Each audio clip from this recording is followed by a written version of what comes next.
Amém. Bom, meu irmão, hoje eu quero compartilhar com você uma palavra que tem o título O Dom da Graça. E para isso, eu gostaria de ler o livro de Hebreus, capítulo 4, versículo 16. Se você quiser, estiver com a sua Bíblia apostos, aí onde você estiver, abra comigo no livro de Hebreus, capítulo 4, versículo 16. Diz assim a palavra do Senhor: Cheguemos, pois, com confiança ao trono da graça, para que possamos alcançar misericórdia e achar graça, a fim de sermos ajudados em tempo oportuno. Cheguemos, pois, com confiança ao trono da graça, para que possamos alcançar misericórdia e achar graça, a fim de sermos ajudados em tempo oportuno. O mundo cristão, de forma geral, o mundo cristão, ele tem se preocupado muito com coisas seculares, com coisas materiais, se ocupando às vezes com o que eu digo, aquilo que não é prioridade. A palavra de Deus diz no livro de Mateus, capítulo 6, versículo 33, Buscai em primeiro lugar, pois, o reino de Deus e a sua justiça, e as demais coisas, elas são acrescentadas. As demais coisas, elas vão sendo acrescentadas nas nossas vidas. O mundo tem sofrido mudanças rápidas. Por exemplo, no começo da pandemia foi 2020, né? 2020, a igreja teve que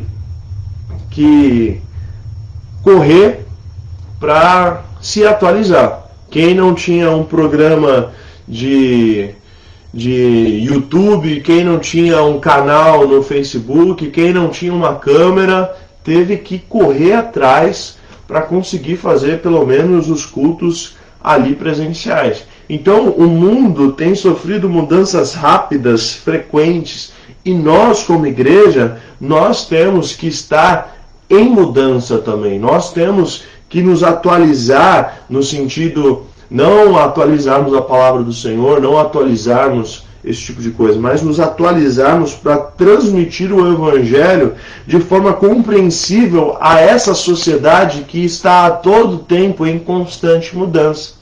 Nós, como igreja, então, precisamos estar atentos às mudanças, às rápidas, repentinas e frequentes mudanças que ocorrem na sociedade.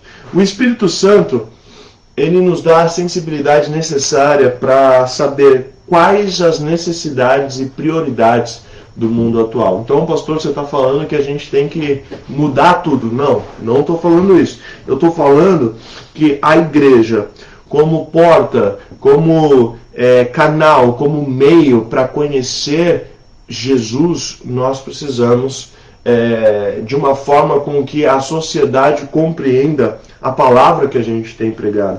Então, a gente precisa, como igreja, definir a identidade da igreja. Nós vamos falar apenas para as pessoas que já são da igreja, ou nós vamos abranger outras pessoas que precisam conhecer esse dom da graça de Jesus também.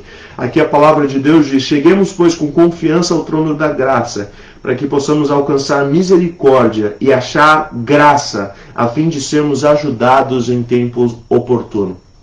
Então aqui o texto está me falando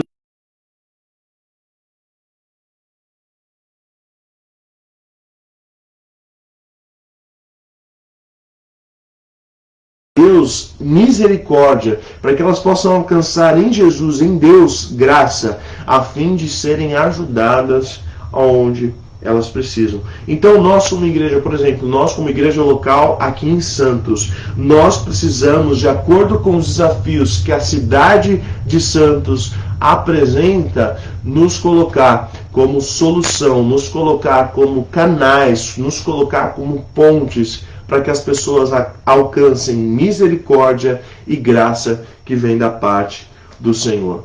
E o título de hoje é O Dom da Graça. E o que é o dom da graça, pastor? Então eu quero refletir com você nesse texto, nesse título nessa dádiva do Senhor, eu quero que a gente pense juntos nessa manhã sobre o que é o dom da graça. Olha o que diz o livro de Mateus, capítulo 10, versículo 8.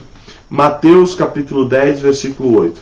Curai os enfermos, limpai os leprosos, ressuscitai os mortos, expulsai os demônios, de graça recebeste e de graça dai. Olha o que diz também o livro de 2 Coríntios, capítulo 2, capítulo 12, versículo 12 também. 2 Coríntios 12, 12, diz o seguinte: os sinais do meu apostolado foram manifestados entre vós com toda a paciência, por sinais, prodígios e maravilhas. Então aqui está falando: curai os enfermos, limpai os leprosos, ressuscitai os mortos, expulsai os demônios, de graça recebeis, de graça dai.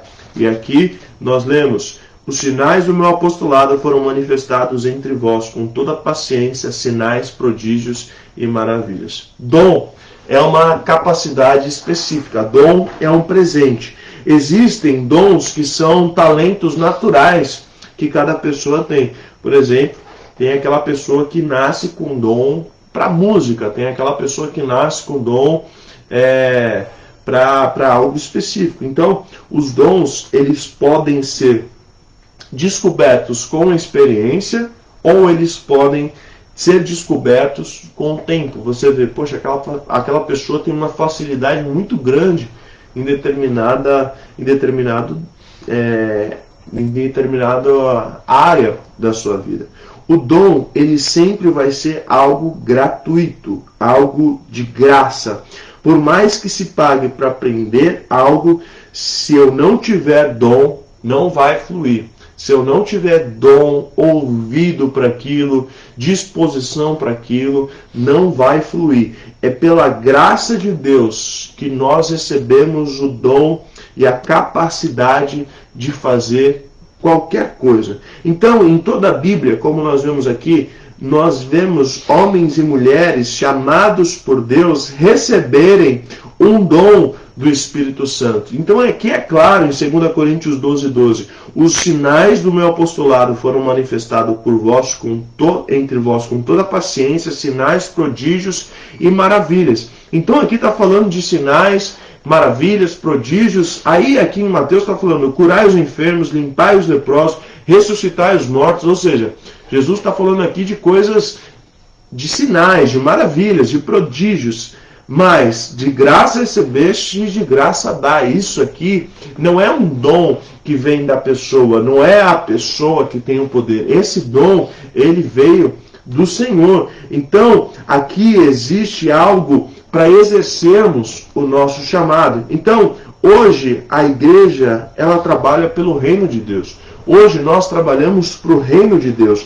Nós somos embaixadores de Cristo aqui na terra. O que é um embaixador? Nós não somos daqui, nós somos do céu e nós representamos o céu aqui na terra. Então, Deus chama e nos capacita como igreja, como instrumento para sermos impulsionados, para sermos capacitados a chamar outras vidas também a esse ministério. Então, a igreja é cheia da graça do Senhor. A igreja, em sua doutrina, experiência, tradição e prática, precisam estar totalmente fundamentadas na graça de Cristo. Salmo 63:3 diz que a graça é melhor que a vida. E através dessa graça, nós recebemos o dom supremo. O dom supremo que é o amor.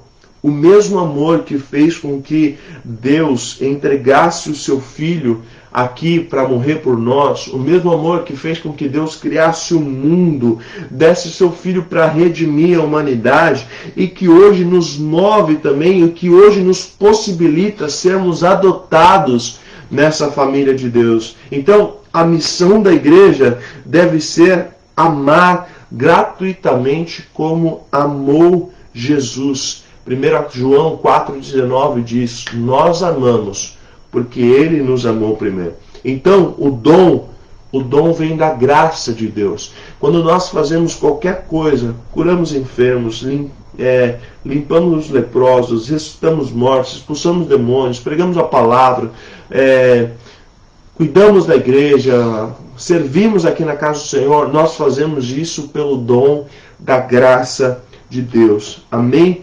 Olha o que diz agora Lucas 22, capítulo 22, versículo 17. Eu quero falar um pouquinho agora sobre a graça do dom. A graça do dom. Olha o que diz Lucas 22, o versículo 17. Diz assim a palavra do Senhor: E tomando o cálice, e havendo dado graças, disse: Tomai e repartiu entre vós. Sem o dom do Espírito Santo, meu irmão e minha irmã, tudo o que fazemos não tem graça, literalmente. Não tem graça e não tem graça do Senhor. Amém? Sem o dom do Espírito Santo, tudo que fazemos não tem graça. Eu posso cantar, eu posso pregar muito bem, mas nada vai acontecer se não tiver a unção do Espírito Santo na minha vida. O pastor disse ontem, já ministrei algumas vezes sobre isso também, eu não posso dar aquilo que eu não estou buscando. Eu não posso dar aquilo que eu não estou me enchendo. Amém? Então eu estou falando aqui da graça de Deus. Eu não posso derramar graça, eu não posso falar sobre o Espírito Santo, sobre a unção do Espírito Santo sem antes receber essa unção na minha vida. Porque a gente sabe, a gente entende, a gente vê naquela pessoa. Então não é sobre cantar bem, não é sobre pregar bem, é sobre receber a unção do Espírito Santo. O dom da graça, a graça do Senhor, o Espírito Santo é o combustível que faz com que as coisas funcionem. Amém, meu irmão? Porque nós podemos muito bem pegar alguma frase, alguma coisa e tentar falar, mas você sabe quando é o Espírito Santo que está falando ali ao seu coração. Então, quando nós fazemos algo por nós mesmos, isso não engrandece a Deus. Quando nós fazemos algo para mostrar para as pessoas, eu vou mostrar para o fulano, eu vou fazer para o fulano ver, isso demonstra a quem a gente está fazendo. Então, quando a gente não dá graças a Deus, quando a gente não exalta o Senhor, a gente tem que tomar cuidado. Quais são as motivações do nosso coração? Contudo, quando nós somos movidos à obediência de um chamado, à obediência de um chamamento do Senhor, tudo o que fazemos é confirmado pela palavra de Deus. Tudo é revelado na palavra de Deus. E como consequência da fé na graça e no amor de Jesus, recebemos no nosso coração, então, esses dons do Espírito Santo. A doutrina do sacerdócio para todos ensina que todos têm talento. No último sábado eu falei sobre isso. Meu irmão, não existe crente de banco. Não existe crente espectador. Qual é o meu chamado? O meu chamado é ficar olhando aqui e ficar regulando para ver se está tudo bem. Não existe esse chamado. Todos nós fomos chamados para coisas específicas. Todos nós somos chamados para anunciar, para pregar o Evangelho. Então não tem aquele crente que foi chamado para ficar sentado no culto de domingo. Não, cada cristão foi separado, foi chamado para um dom, para um ministério, através dos quais nós juntamos e formamos então o corpo de Cristo. O que adianta nós termos o pregador bom, aquele que canta bem, se, por exemplo, não tivermos aquele que serve no som? Os irmãos não vão ouvir. O que adianta nós termos, então, o ministério do som e não tiver o irmão que traz a palavra? Ninguém vai ouvir. O que adianta nós tivermos o louvor e não tivermos o irmão que cuida ali da porta, que cuida ali das coisas para que tudo esteja bem, a questão da iluminação, a questão da água? Eu não sei, mas nós formamos o corpo, o membro de Jesus, o corpo que forma diferentes funções, diversas funções, mas dependentes um do outro. As coisas precisam funcionar como uma engrenagem. Não é porque o que está sendo visto, o que está sendo mostrado na câmera. Por exemplo, eu no sábado eu não faço tudo. Mas eu que estou ali aparecendo mais ali na câmera. Mas não, eu sei que se não tivesse as pessoas ali, a pessoa projetando para mim o versículo que às vezes dá branco, a pessoa ajudando, o pessoal ajudando no louvor, o pessoal ajudando na porta, o pessoal ajudando para recolher os dízimos e ofertas, eu sei que eu não faria nada disso sozinho. Então, nós entendemos isso da seguinte forma: um corpo de membros diferentes, com funções diversas, mas dependentes um do outro. E a consequência disso é a união na prática do melhor dom que eu disse no começo, que é o amor. É a união do corpo de Cristo. A igreja, ela precisa ser instrumento usada por Deus para proclamar essa libertação às pessoas que estão aí fora. Por isso, no começo eu disse a necessidade de estarmos atentos às mudanças que têm acontecido, para que a nossa mensagem chegue até os ouvidos daquele que está ouvindo. Eu preciso ser claro na minha palavra, eu preciso fazer com que as pessoas entendam o que eu estou falando. Então, anunciar as boas novas, proclamar o ano aceitável do Senhor para a salvação de todo aquele que crê, como diz Isaías 61. A graça nos capacita, meu irmão e minha irmã, a fazer a vontade de Deus. Amém? Você tem um dom, você tem o dom da graça de Deus. O dom supremo de Deus nos foi dado através da morte e da ressurreição de Jesus Cristo. João 3,16 diz: porque Deus amou o mundo de tal maneira que entregou o seu Filho unigênito, para que todo aquele que nele crê não pereça, mas tenha a vida eterna. Nós recebemos a vida eterna através do sacrifício de Jesus. Não há amor maior que esse. Tito 2,11 diz que a graça de Deus se manifestou salvadora a todos os homens. Amém? Então, o objetivo da existência da igreja é mostrar ao mundo a graça e o dom de Deus. Mostrar para o mundo essas duas verdades que nós falamos aqui, para que sejamos eficientes, para que sejamos eficazes em nossa missão. Deus também nos capacita para a realização dessa obra. Por vários momentos, meu irmão, abrindo meu coração aqui, eu pensava: o que eu vou pregar hoje? O que eu vou falar hoje? Eu pensava: não tem mais assunto, não tem mais o que falar, acho que eu já falei de tudo. Aí o Senhor vai nos direcionando, vai nos capacitando a realizar essa missão. Então, quando cremos na graça de Deus, recebemos dons, recebemos esse presente. Mas quando não assumimos os nossos dons, estamos negando a graça de Deus em nossas vidas. A igreja é conduzida, é chamada pelo Espírito Santo a deixar as demais coisas e a buscar o que é mais importante: o reino de Deus e a sua justiça, proclamando, anunciando a esse mundo caído, esse mundo injusto, a participação pelo sangue do Cordeiro, e chamando a todos a fazerem parte também desse reino de Deus e a entender que quando buscamos em primeiro lugar o reino de Deus, as demais coisas elas são acrescentadas na nossa vida. Meu irmão, busque o dom de Deus, busque a graça do Senhor na sua vida. Amém? Vamos orar? Pai, obrigado por esse dia, obrigado por essa manhã, obrigado pelo privilégio, pela oportunidade de ouvir a Tua Palavra, de receber a Tua Palavra nessa manhã. Eu oro para que ela frutifique nas nossas vidas e nós possamos entender aquilo que o Senhor quer falar aos nossos corações, nós possamos ser usados e ousados nesse ministério, nesse despertar que o Senhor tem para a igreja do Senhor. Eis-nos aqui, Senhor. Envia-nos, Senhor, a fazer a Tua palavra, cumprir a Tua vontade. Não deixe que nada nem ninguém impeça o Teu agir em nossas vidas. Oramos agradecidos, em nome de Jesus. Amém. Uma ótima sexta-feira, um ótimo final de semana aos irmãos. Que Deus abençoe em nome de Jesus.